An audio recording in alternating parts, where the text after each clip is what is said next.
Hello everyone, and welcome to the Tuesday Thought. Glad you're here with us today. We are back in school, and so that's got me thinking about parents and about teachers and about children. And I have a reflection today to read to you from Frederick Buechner in his book Wishful Thinking. Frederick Buechner was a theologian who recently passed away just a couple of weeks ago, and had a tremendous impact on my life and on the lives of many Christians throughout the world.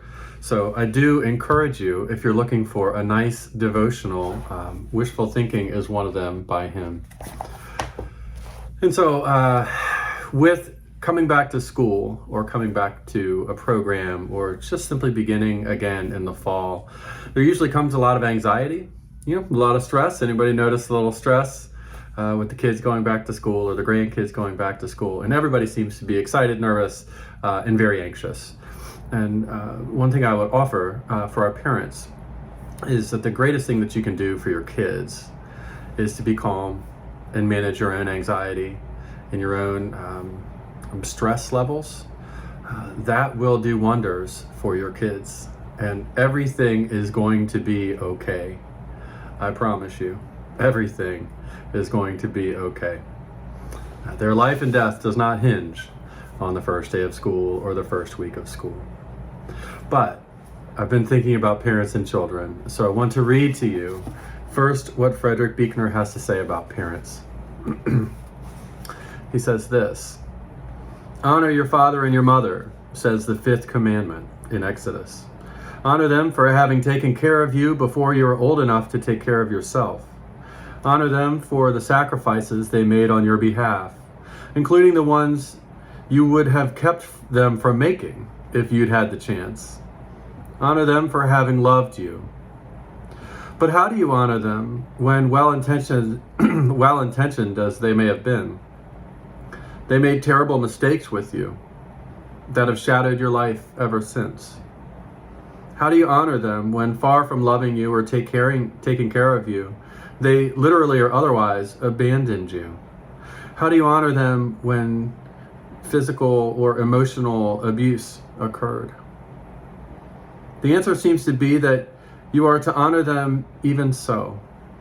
Honor them for the pain that made them what they were and kept them from being what they might otherwise have become.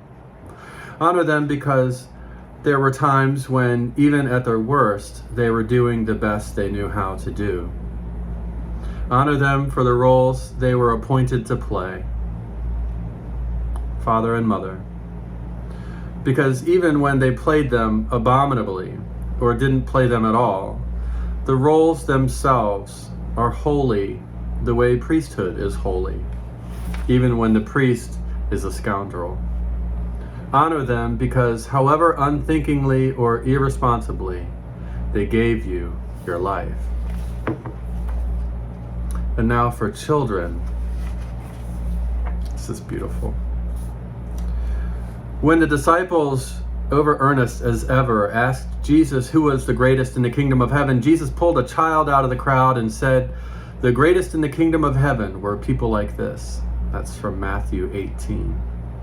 2,000 years of homiletic sentimentalizing to the contrary notwithstanding, Jesus was not playing Captain Kangaroo. Anybody remember Captain Kangaroo? He was saying that the people who get into heaven are people who, like children, don't worry about it too much. They are people who, like children, live with their hands open more than with their fist clenched. They are people who, like children, are so relatively unburdened by preconceptions that if someone says there's a pot of gold at the end of the rainbow, they are perfectly willing to go take a look for themselves. Children aren't necessarily better than other people. Like the child in the emperor's new clothes, they are just apt to be better at telling the difference between a put-up job and the real thing. Blessings on everyone in this time of going back to school, coming back to church, getting back into a rhythm after vacation. Amen.